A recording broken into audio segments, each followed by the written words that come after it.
terms of his forefathers, they were the leaders of his tribe. And this is understood by when, later on in the Nabi Sallallahu Alaihi Wasallam's life, when the Muslims migrated to Habasha, to Abyssinia, and when they spoke to the king, and then the king said to Abu Sufyan, went out after the Muslims, and he said about the Prophet Sallallahu Alaihi Wasallam, who is he? And tell me about his lineage. And Abu Sufyan said, وَفِينَا ذُو نَسَبٍ, amongst us he's one with a really high lineage.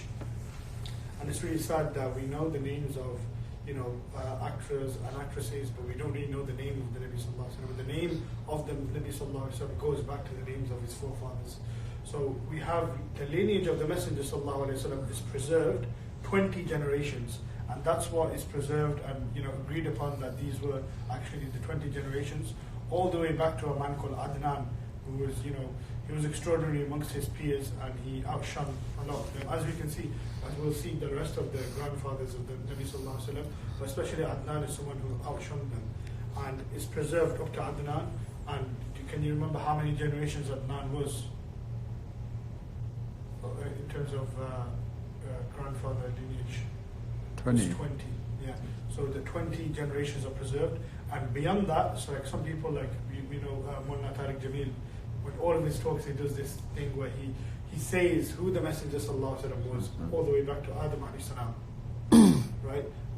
But obviously from Adnan all the way back to Adam, there's not like a strong chain.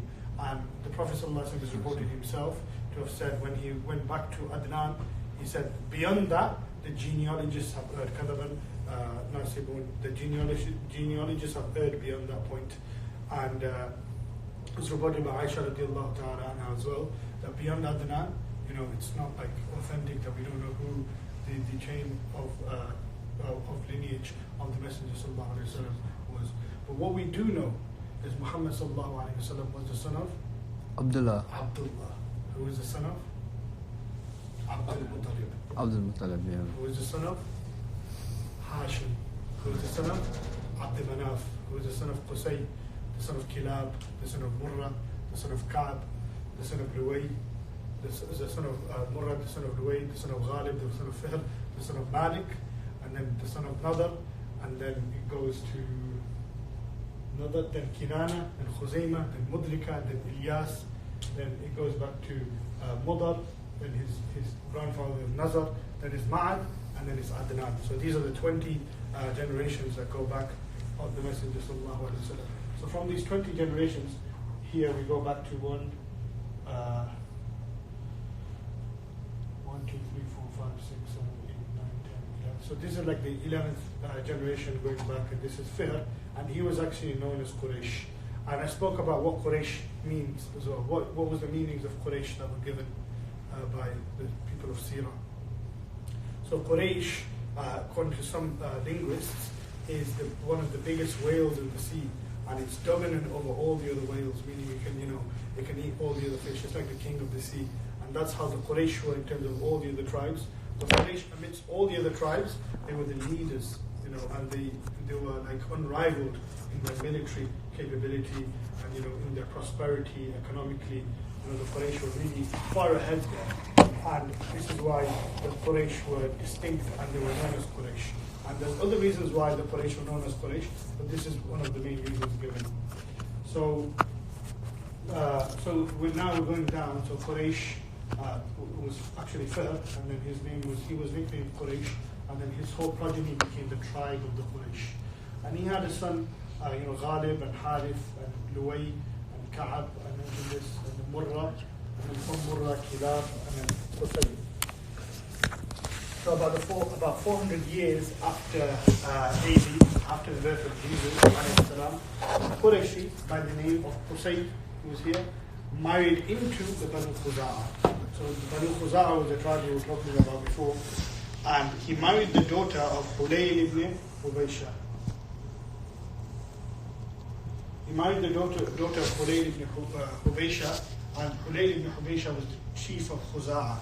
So remember, Ismail alayhi salam, if you go back, he was not from, he married into this tribe. and then later on he married into the tribe of Jurhum, and the Khuzaa came after that. But the Khuzaa came from Yemen. So Khulayd ibn Hubaysha, the chief of Khuzaa, he married his daughter to Qusay, and this was the grandfather of the Messenger sallallahu alaihi wasallam. And Qusay was one of the original Qurayshis. And what happened was, after Hunayn passed away, there was another power struggle about who's going to be in charge. And Qusay ultimately he came on top, and he established himself as the ruler of Makkah. And this happened about 440 in the Christian era. And he brought his closest relatives back to the Haram, and he made them, be in charge of things.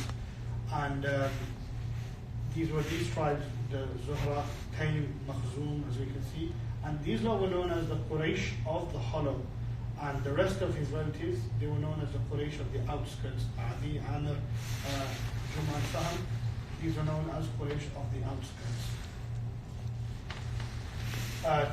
So what happened is, toward the end of the life of Qusay, and this is in the here.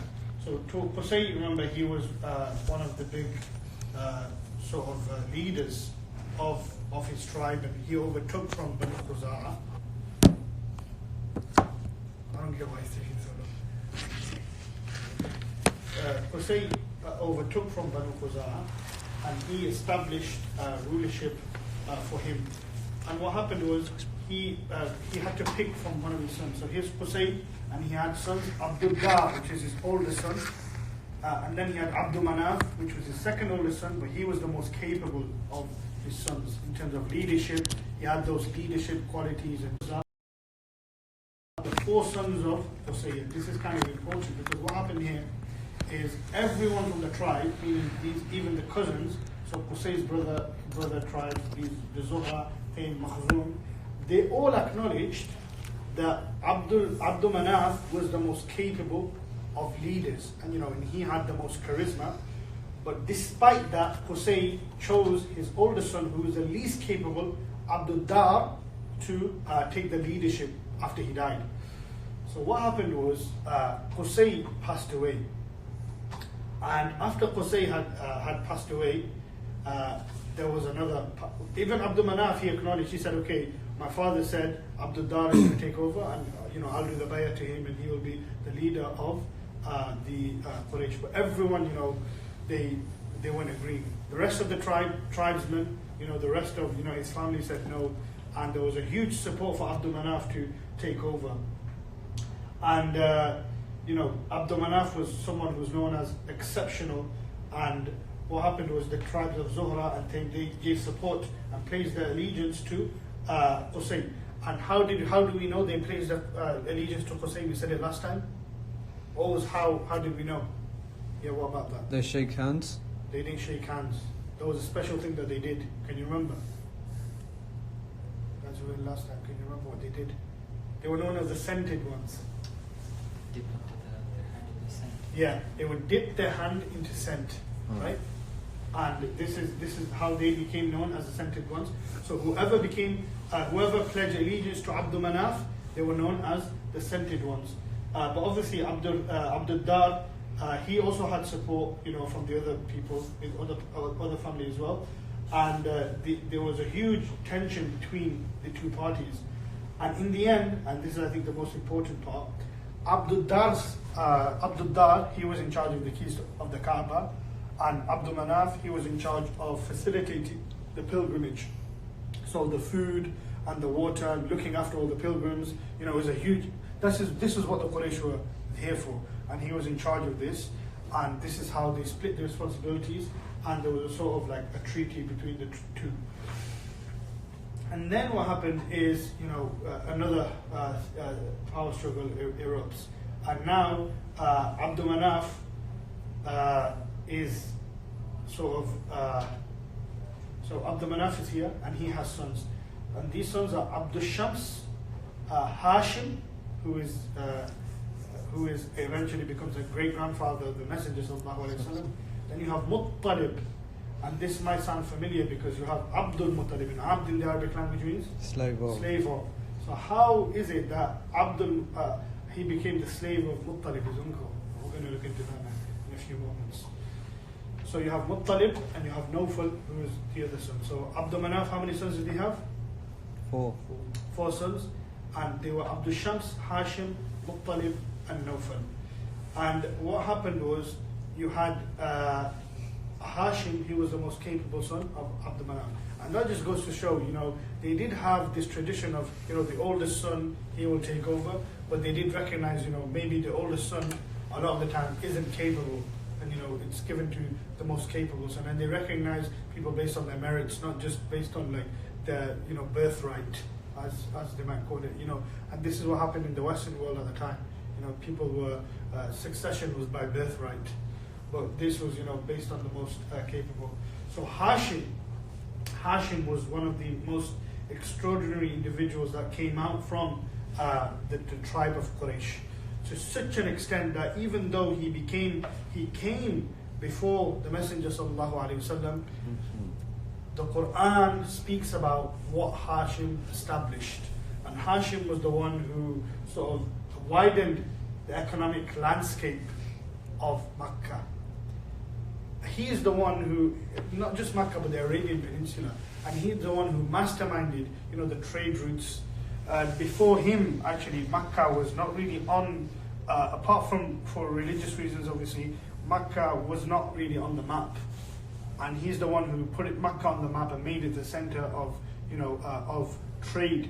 And what would happen in the summer, they would do the rihlat al-shita'i was-sayf. So they would do rihlat al-shita in the winter. So in the winter they would go down to Yemen, to Ma'rib, and they would, trade, and whatever they had there, they would bring down, and maybe whatever they got from the journey that they made in the summer, right, from Syria, they would bring back, and they would bring all the way down, and they would trade, and eventually Bakka, as it was known, became the powerhouse. So he really widened the economic landscape, and he did really well in terms of bringing that back to the Quraysh. And what happened was, who were we talking about now? Who is this individual? Hashim. Hashim was the great-grandfather of the Messenger sallallahu alaihi wasallam. So Hashim, his son was Abdul Muttalib, and his son was Abdullah, and his son was Muhammad Rasulullah sallallahu alaihi wasallam. So what happened was, Hashim, he went to and married a lady in Medina, from a sub-tribe of the Banu Khuzaa, called the Banu Najjar, called? Salma. Salma, mashallah. Salma, which tribe was she from? Bani Kaza'a. I just said it 5 seconds ago. Banu Najjar. It's a sub-tribe of the Khuzaa. And this is where, the scholars of Seerah, they differ a bit, saying that what happened was, Hashim married a lady called Salma. This Hashim married a lady called Salma, and obviously he proposed to her. And he was a businessman, so he used to travel a lot. And what happened was, she became pregnant with a son, with a child, and she said that whatever children we have, you're going to have to leave it in Medina, where I am. Right? This is one of the narrations. Another narration is that, what happened was, Hashim, he went on a trade journey, and he ended up in Gaza, right, in Palestine, and he passed away there. And what happened was, obviously, the son goes to the paternal side for him to get brought up. But what happened was, she and his maternal side, they brought him back to Medina, and now Muttalib, or Abdul Muttalib, right, his actual name was Shayba, right, he was where? In Medina, with his mom's side of the family. And later on, his other uncles, they were involved in the economy, and being businessmen and entrepreneurs. Abdul Shams, Nawfal, but Muttalib, he really took over the duties of Hashim and the duties of Abdul Manaf, actually, where he would be the chief of the tribe, and he realized later on that my nephew Hashim, who was the one who initiated the trade routes, my nephew, he is not in Makkah. Why is he not in Makkah? And he realized this. The other uncles didn't really pay attention to this. So he went to Medina, and I heard the other day someone tell me that he kidnapped Shayba. So Abdul Muttalib Shayba, he kidnapped him. But I haven't read this anywhere. what happened is he pleaded to Salma. And he said, "Oh, just let him come to Makkah, because if he goes to Makkah, we can train him up, and he can continue the legacy of his forefathers, and he won't get the same thing if he lives in Medina. It's not going to be like, it was a really important thing." And they found out as well that when Muttalib went to Medina, he found out that Shayba was like an exceptional young man. He used to, in one of the narrations, it said that he used to chant that he is the son of Hashim, and whenever he used to put an arrow out for the archery bullseye, he used to always hit the bullseye. And he was really well trained, and he was he was a really good horse rider, and he was really athletic, and he had the natural qualities of a leader, or someone who was going to be a leader in the future. But if he was in his mom's side of the family in Medina, he wouldn't have had the opportunity, because it goes down the paternal lineage, and that's how you get leaders of the tribe. So he wouldn't have got the opportunity. So for him to get the opportunity, Abdul Muttalib, his uncle, pleaded with his mom, "Oh, just let him come, and eventually she gave in. And now Muttalib returns to Makkah, and when he returns to Makkah, he's on his camel or his donkey, and he's here, and he's on his donkey, and he's entering Makkah, and on his ride, his little nephew Shayba is behind him. And the reason why he was called Shayba is Shayb, the Arabic language means shape, like a white hair. Yeah, and that's why when he was born, it was said he had like a white hairs. He's the only one who knows how to do it. Shayba is someone who had white hair. That's why he was nicknamed Shayba. He was called Shayba. So he's coming back, and he's going into Makkah with his uncle, who was called. His uncle was called Muttalib.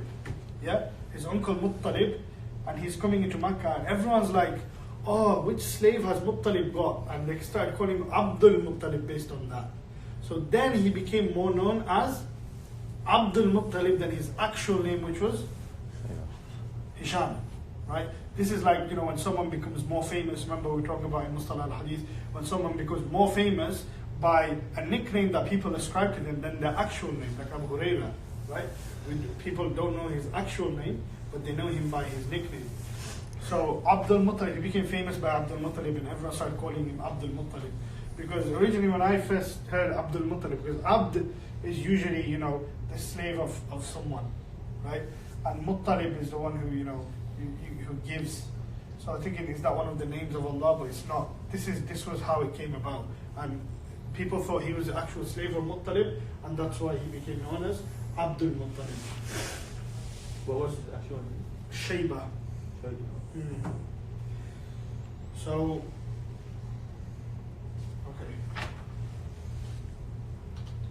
So from the main events, so we spoke about the grandfather of the Messenger Sallallahu Alaihi Wasallam, Hashim, and then Hashim, his son, was Abdul Muttalib.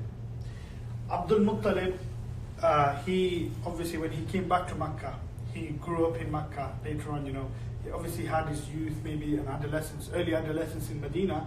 Now he's come back to Makkah, and obviously everyone recognized him for his eliteness. He was really good. He was a really good speaker. He was a really good leader. He was a really good kind of speaker, and he took over controls. He took over the reins of Makkah from his uncle, and obviously as his father would have led him on to do anyway. So now Abdul Muttalib is the leader. And from the life of Abdul Muttalib, there is actually probably about two main incidents that we probably need to talk about. One of them is Abdul Muttalib discovering the well of Zamzam. And I think I've got that.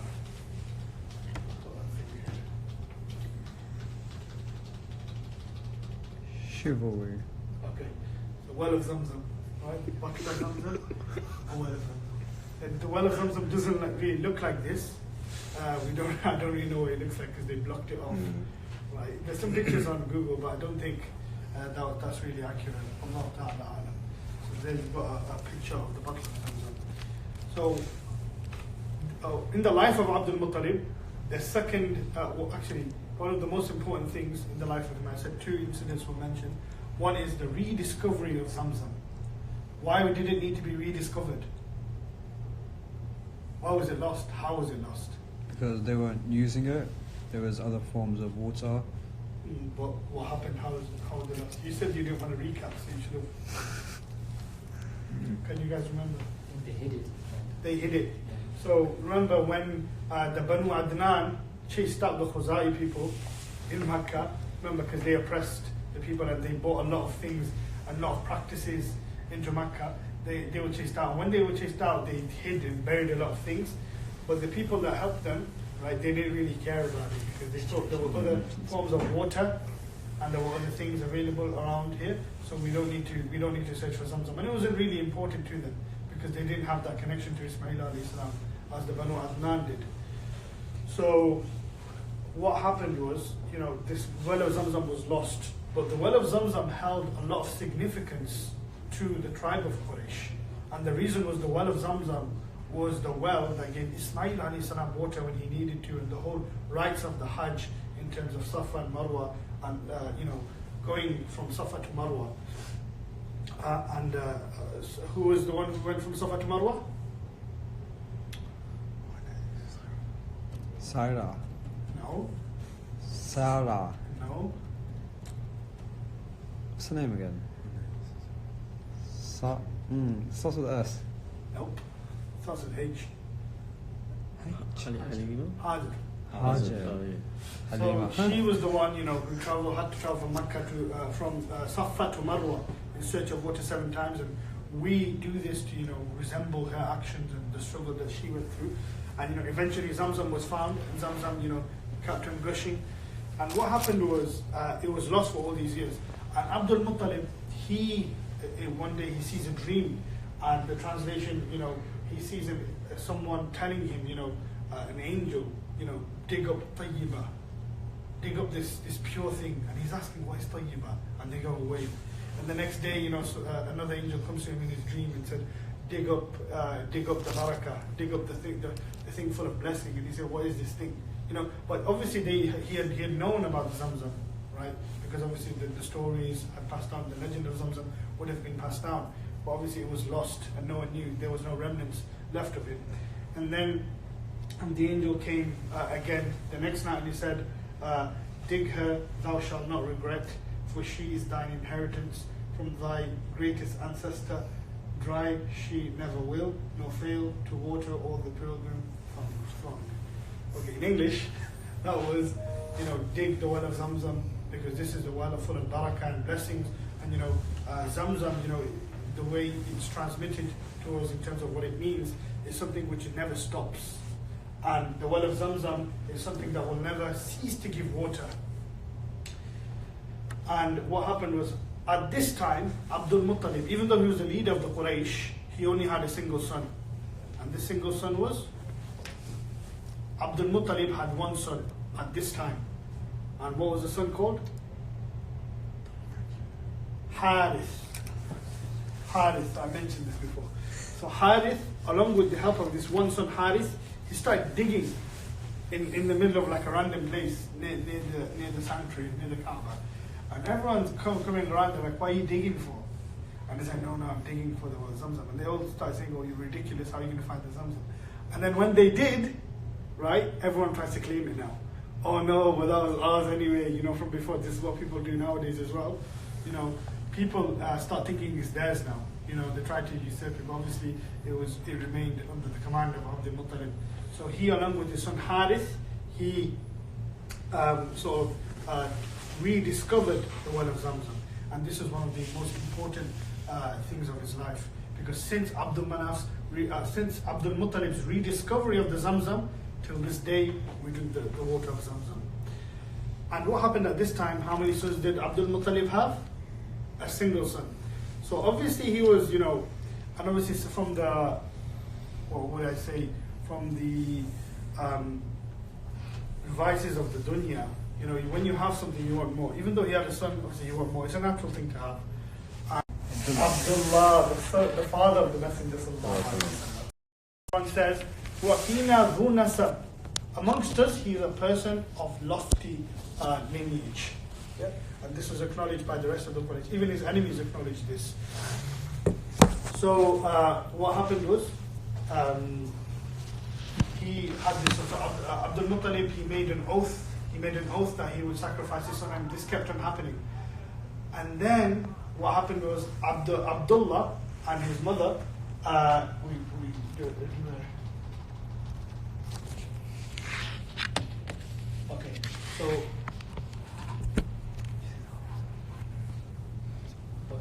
Abdul Muttalib, he had more than one wife. The H at the end. Okay, here it is.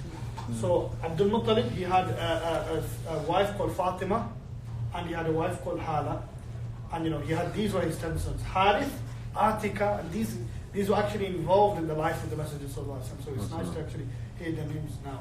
Barra, Arwa, Abu Lahab, and he will play an important part later on. Zubayr, Abbas, we always hear about Abbas ibn Abdul Muttalib. Hamza, who later on, becomes one of the lions in the life of the Messenger. Had Safiya, he has a daughter as well.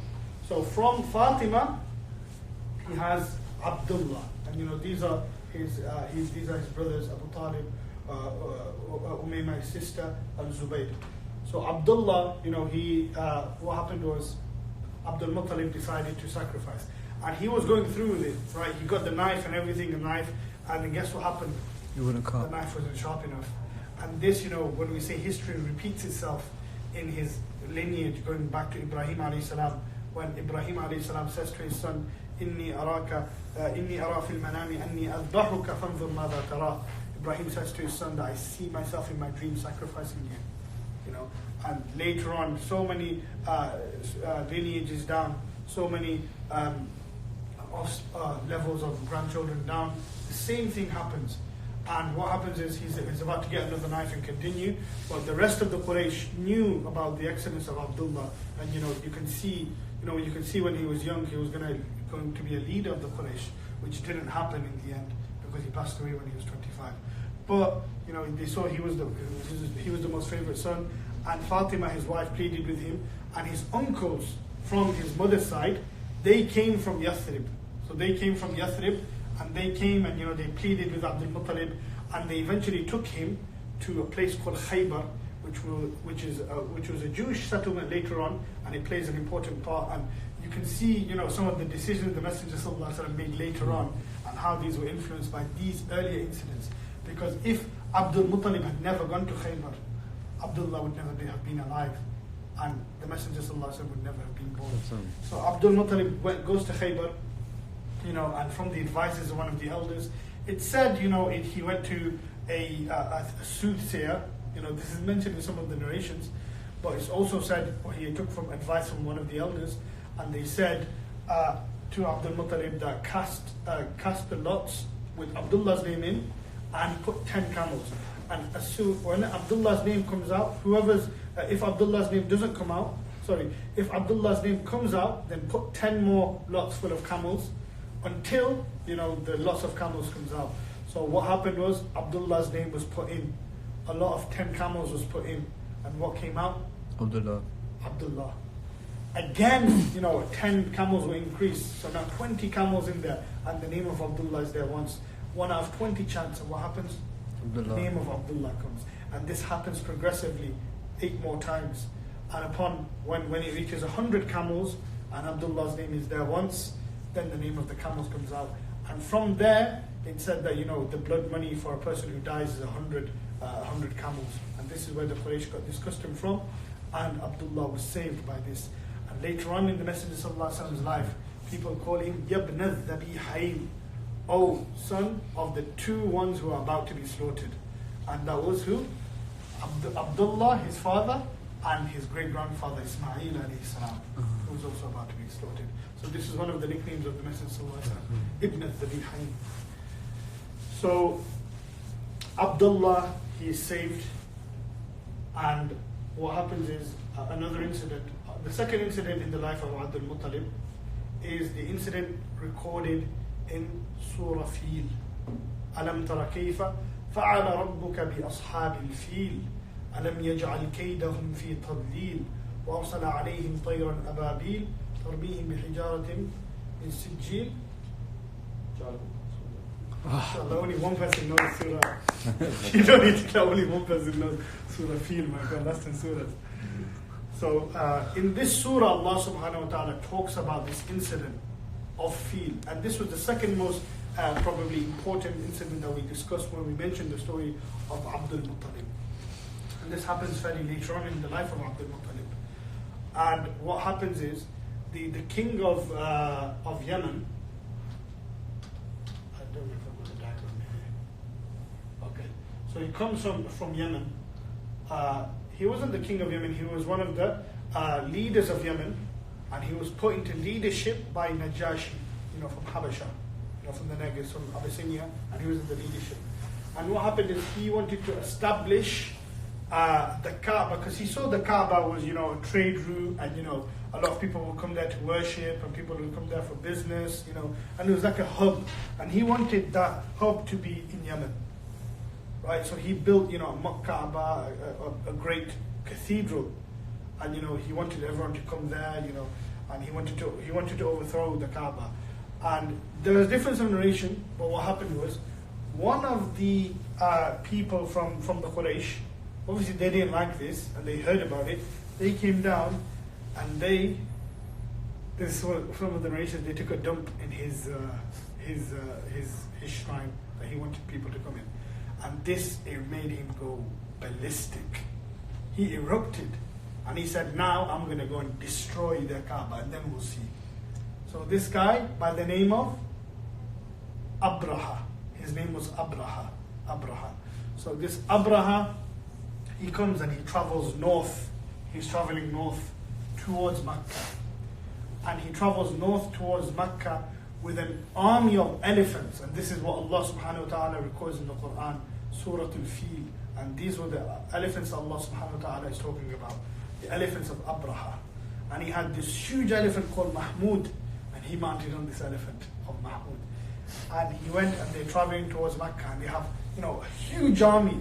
And, compared to the people of Mecca, literally they were about to crush them. Because there was not really a warning, and they're coming north towards Mecca.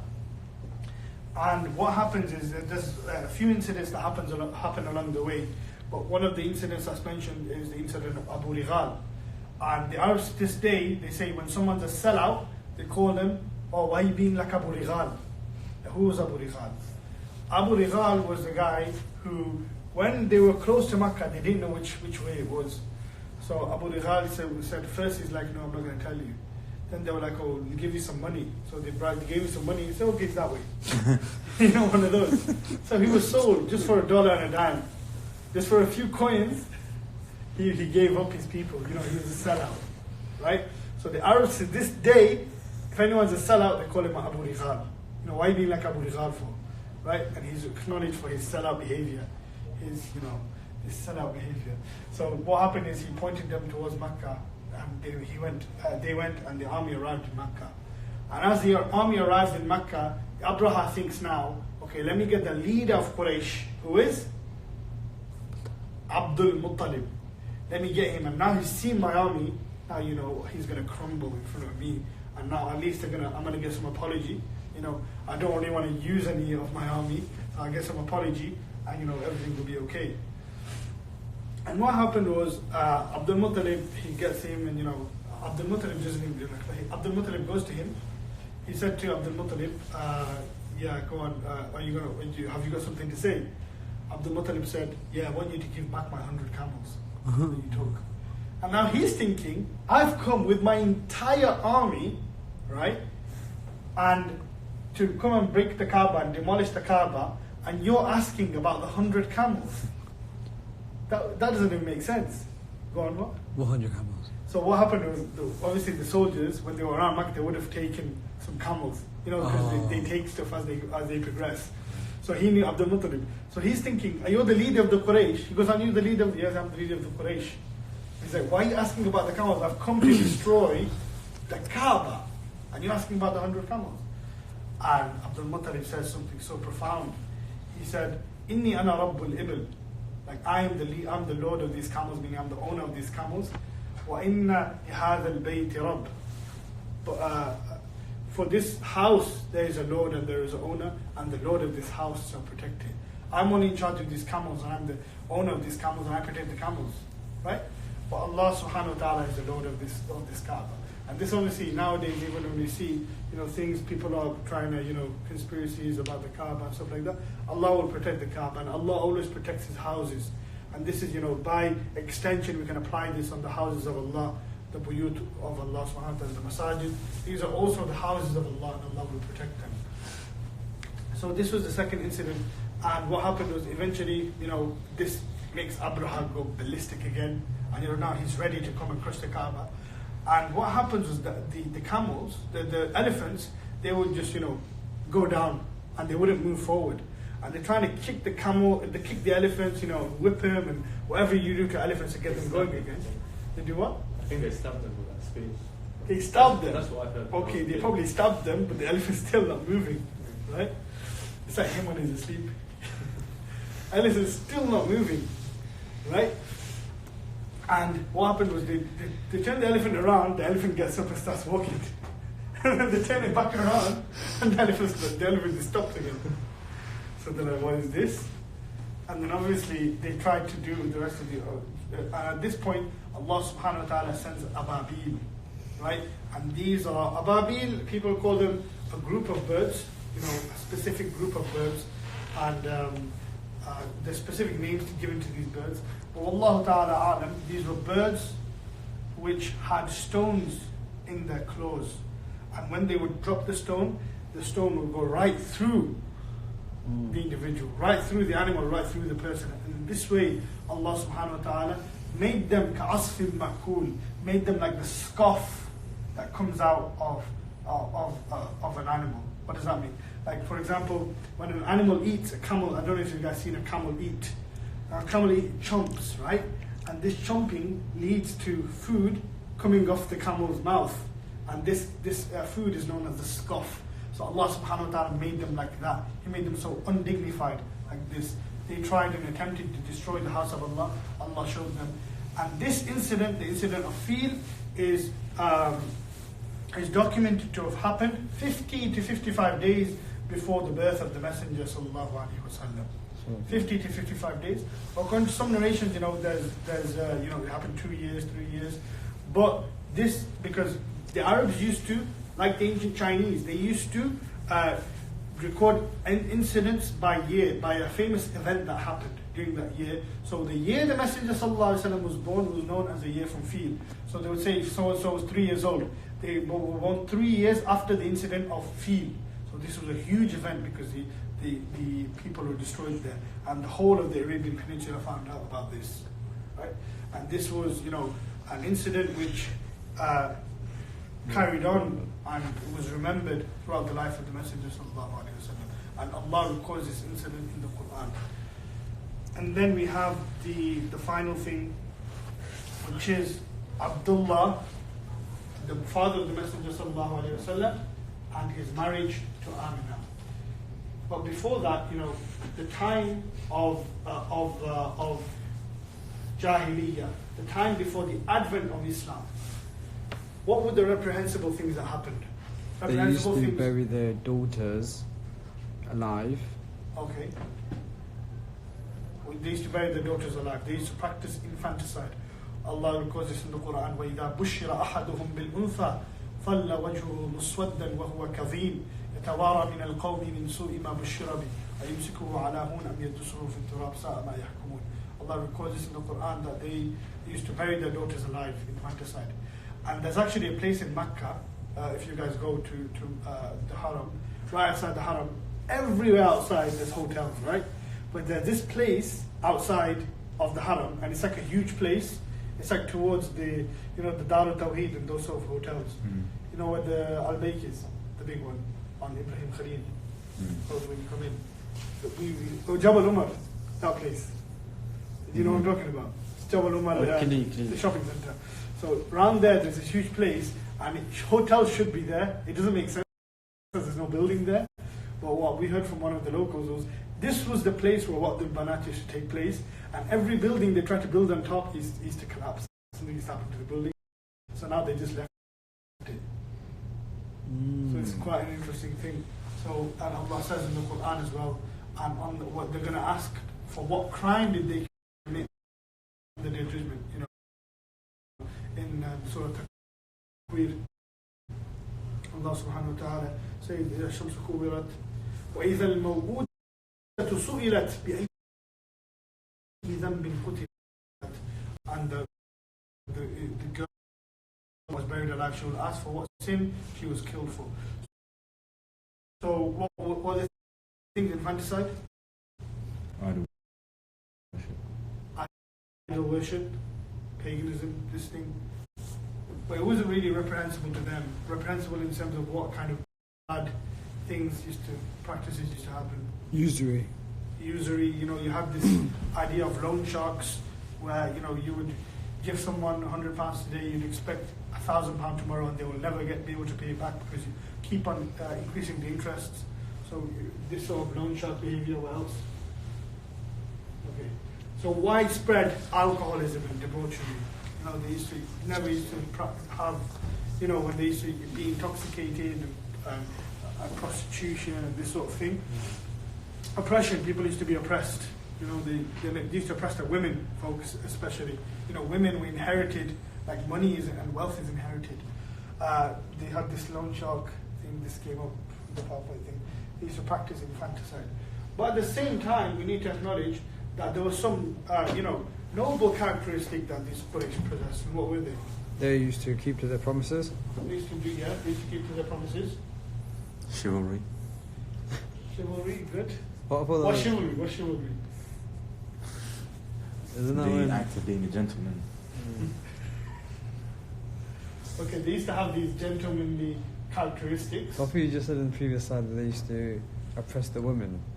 No, So you know, there was a balance between this, and this is obviously unfair. Not every single Qurayshi practiced infanticide. Some of the tribes of the Sahaba later on they would say, our tribe never practiced infanticide. Otherwise, where were all the women? How would they get, you know, children? You know? So some of them didn't practice infanticide. That is true. But what else? Poetry. Oh yeah. Yeah, they were really good poets.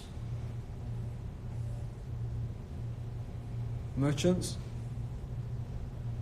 Merchants, but is that really? Okay. What I wrote is chivalry.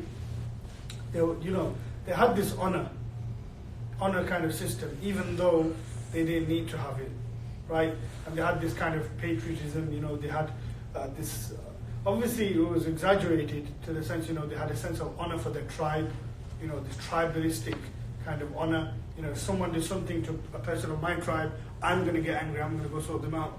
That kind of behavior. And they would fulfill oaths, like you mentioned. And they had this sort of a form of respect, you know, between tribes. But obviously, some of the tribes were fighting for years and years and years, and so many generations passed of their fighting that they didn't even know what they were fighting for. So Abdullah, he is the son of